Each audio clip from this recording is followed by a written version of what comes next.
시청자 여러분 안녕하십니까. 4월 7일 금요일 황장수의 뉴스 브리핑 시작하겠습니다. 자, 오늘 이 황장수의 대선주자 닥개비 첫 코너로는 보수가 망했습니다. 망한 걸 망했다고 인정해야 됩니다. 대선이 임박했는데 이제 한 달 남았는데 보수 후보들을 다 표를 끌고 모아도 15%가 안 되니 이게 망한 거지. 뭐가 망한 게 있겠습니까?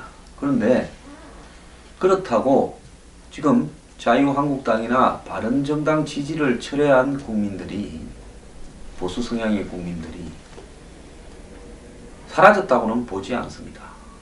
박근혜 게이트 과정을 겪으면서 환멸을 느껴서 지금 이 박 전 대통령과 연관이 있는 정당이나 그 후보를 지지를 유보하고 있을 뿐입니다. 근데 이 지지들이 안철수 후보에게 대금 올려서 지금 안 후보가 문재인 후보와 누가 이길지 모르는 박빙의 지금 싸움을 벌이고 있습니다. 오늘 아침에 신문에 보면 홍준표와 유승민을 지지하는 보수표 15%가 대선의 향배를 가른다. 이런 어떤 지금 보도가 나오고 있습니다. 자, 지금 문재인 안철수의 이 두 사람의 지지율 격차가 결국은 한 작게는 3%대 오자 대결에서요. 많게는 이 8%, 9%까지 벌어지고 있습니다. 양자 대결에서는 안철수가 대체로 이기는 걸로 나오고 있는데요. 그런데 안철수 또한 지금 자신의 안보관에 대해서 검증을 요구받고 있는 상황입니다. 사람들은 안철수가 사드 배치를 찬성했다.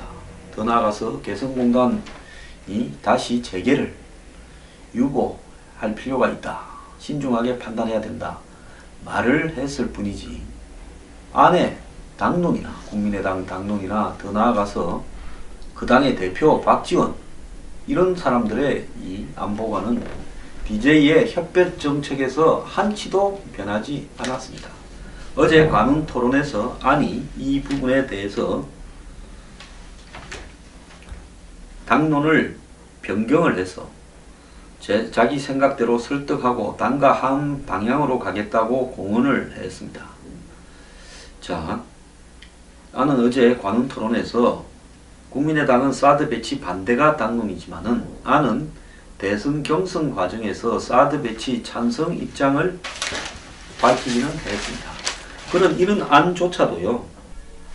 작년에 총선 이후 사드 배치가 이 문제가 되었을 때 그는 그때 박선숙, 김수민 의원 등의 지금 당의 이 선거 비용 관련 문제로 인해서 당 대표에서도 물러나 있는 상황에서요.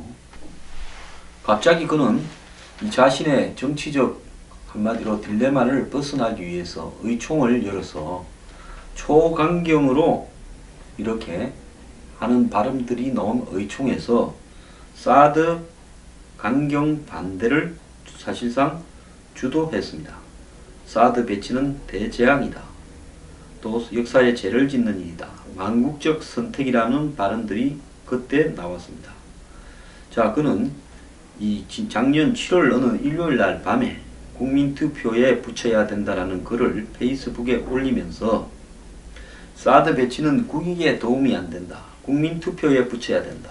굳이 그렇게 서두를 일이 아니었는데 누가 빨리 다른 대선주자들보다 이거 선수철화해서 이렇게 했다라는 이야기가 있습니다.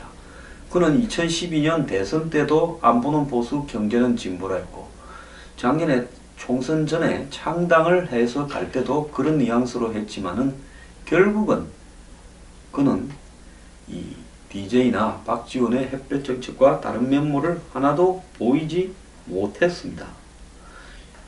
자, 그리고 그는 개성공단이 폐쇄될 때 작년 초에 그 개성공단 폐쇄에 대해서도 매우 비판을 했습니다. 이런 그가 몇 달 지나서 이제 대선 국면이 시작되니까 작년 연말부터 자 찬성으로 돌아서면서 자기가 반대했을 때는 사드 배치 합의가 이루어지기 전이었고 이미 진행된 것은 국가 간의 합의를 존중해야 된다면서 말을 바꾸었습니다. 사람들은 지난 일은 금방 잘 잊어먹습니다. 지난 2월 21일 날요. 국민의당은 사드 문제에 대한 이 당론 반대를 변경할 것인가 하는 논의를 안철수 의원이 주도해서 열었습니다. 사실 2월 17일 날 연다 그러다가 또 사드는 의총에서 거론하지 않는다라고 또 안 하는 것처럼 가다가 억지로 2월 21일 날 이 당론 변경 여부를 논의를 했지만은 결론을 내리지 못했고 국민의당은 계속 논의를 그냥 이어가는 걸로 말은 정리를 했지만은 사실상으로는 사드 반대 당론이 유지되는 쪽으로 결말이 나버렸습니다.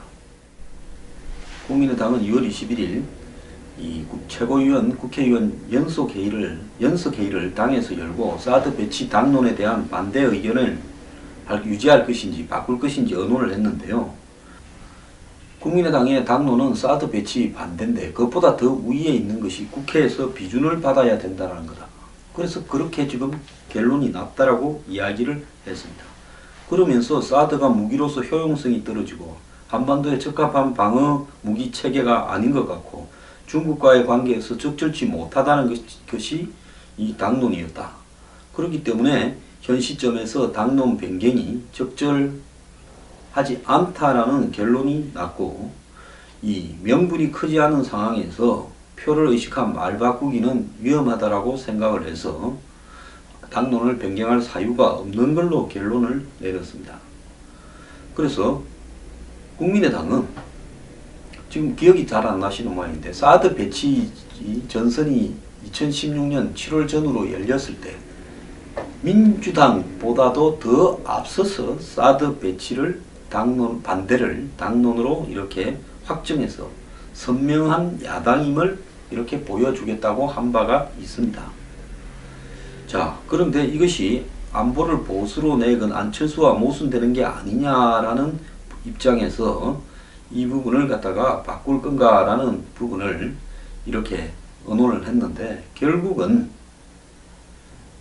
이 대선 주자들 간에 당시 천정배, 손학규, 안철수 간에도 이렇게 이 조율이 되지 않으면서 안철수만 유일하게 이 국가 간의 합의를 존중해야 된다. 그래서 사드를 찬성해야 된다라는 입장이라서 되지 않았다라는 겁니다. 그러면 이걸로 보면 국민의당은 전체 정당 중에서 가장 먼저 가장 강력하게 작년 7월에 사드 반대를 당론으로 채택했고 2017년 2월 21일 당에서 이 문제를 다시 수정하느냐 하는 것을 전적으로 안철수의 문제제기 때문에 다시 논의했는데 사드 배치한다라는 당론을 배치 반대한다라는 당론을 바꾸지 않았고 한술 더 떠 사드를 배치하려면 국회 비준을 받아야 된다라는 쪽으로 결정한 바가 있습니다. 그럼에도 불구하고 안철수는 자기가 의총에서의 결론을 이렇게 바꾸겠다. 당론을 채택하도록 하겠다라고 말을 했는데요. 말로만 할 게 아니라 정말로 의총에서 이걸 바꾸는 모습을 보여줘야 된다는 겁니다. 공당의 대선 후보가 당론과는 다른 주장을 하고 있고 당의 지도부는 이쪽 표 저쪽 표를 다 얻을 필요가 있다라는 입장에서 당론과 다른 이야기를 하는 것을 묵시적으로 방치하고 있고 그리고 이것뿐만 아닙니다. 개성공단 문제에 있어서도 DJ의 협회 정책은 개성공단이 결정적인 결과물이지 않습니까? 안철수는 현실적으로 재가동은 당장 하기는 어렵다라고 했지만은 지도부는 즉각 재개해야 된다는 입장이고 자 이런 부분에서 보수 성향 표들은 그냥 안철수가 문재인보다는 합리적이다라고 생각하고 사드나 개성공단 이슈에 대해서 보다 보수 쪽의 성향에 가깝다라고 생각하고 안을 지금 지지한다라고 표가 몰린다고 하지만은 안은 자기 당이나 자기 당의 지도부와 전혀 이런 부분을 조율하지 않고 동떨어진 의견을 주장하고 있는 부분입니다. 그래서 어제 그는 관훈 토론에서 자기가 당을 설득하겠다고 했지만은 만약에 박지원이나 동교동 출신, 호남 출신 대부분인 국민의당 의원들이 사드 배치 찬성을 하고 또 개성공단에 대해서 이렇게 폐쇄에 찬성을 하게 되면 그것은 DJ의 햇볕 정책을 정면으로 거부하는 부분이기 때문에 이들이 과연 그렇게 할 수 있을 것인가 하는 게 의문입니다. 자, 안철수가 국민의당에 창당을 할 때 깃발은 안철수가 들었지만은 그 깃발에 호응해 준 것은 결국은 문재인 친노에 의해서 축출된 동교동을 중심으로 한 호남표였습니다. 또 호남이 친노를 밀어줬지만 친노는 결정적일 때마다 호남을 홀대한다. 저들의 고향은 부산 아니냐. 이런 어떤 의문에서 결국은 호남표를 덩이었고 안철수는 얼굴마담 대릴 사이로서 지난 총선에서 국민의당에 승리했고 지금 유력 대선 후보의 지위까지 온 부분입니다.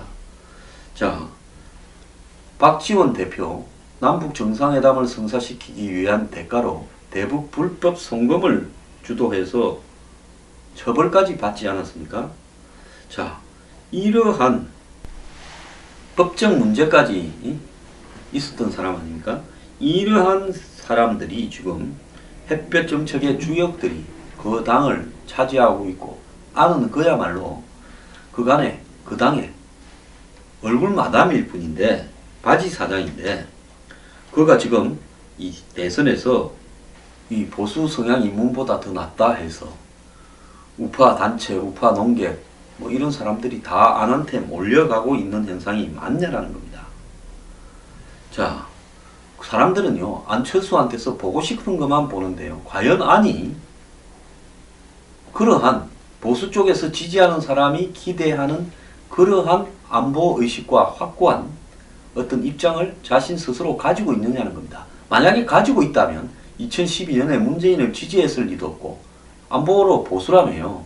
경제는 진보고 그러면 안보가 보수가 아닌 문재인을 지지해서는 안 되죠. 같이 선거운동을 하러 다녔어도 안 되고 나중에 그 당과 합당을 해서 대표를 맡았어도 안 되고 그러지 않습니까? 그거 다 했고 또 호남당을 만들어서 사실상 그 당에서 대표까지 지내면서 사드 반대 당론을 또 그 이후에 주도도 했고 개성공단 반대도 이야기했던 사람이 이제 와가지고 이렇게 마치 보수 세력과 안보 세력의 어떤 대안이나 희망주처럼 이렇게 구세주처럼 비춰지는 것이 옳으냐는 겁니다. 그럼 안철수가 배냈다 뭐 어쨌다 하는 그건 비본질적인 문제예요. 정치인에게 가장 중요한 것은 그 사람이 어떤 말을 해왔고 어떻게 입장을 바꿔왔고 지금 그 사람이 어떤 중요한 가치에 대한 입장을 어떻게 유지하고 있는가 하는 부분에 대한 판단입니다. 문재인이 싫어서 안철수가 돼야 된다. 자, 문재인도 싫고 안철수도 잘못되었을 수 있습니다. 그럼 여기서 어떤 판단을 해야 되냐? 안철수가 일단 당론 확실하게 정리하고요. 당을 장악하는 모습을 보여주고 그 외의 안보 이슈에 대해서도 확실한 입장을 보인다면 제가 인정을 하겠습니다. 그렇지 않다면 지속적으로 안철수의 문재인보다 낫다라는 안보가는 대국민 사기극일 수 있다라는 문제를 파헤칠 수밖에 없다는 점을 분명히 밝힙니다.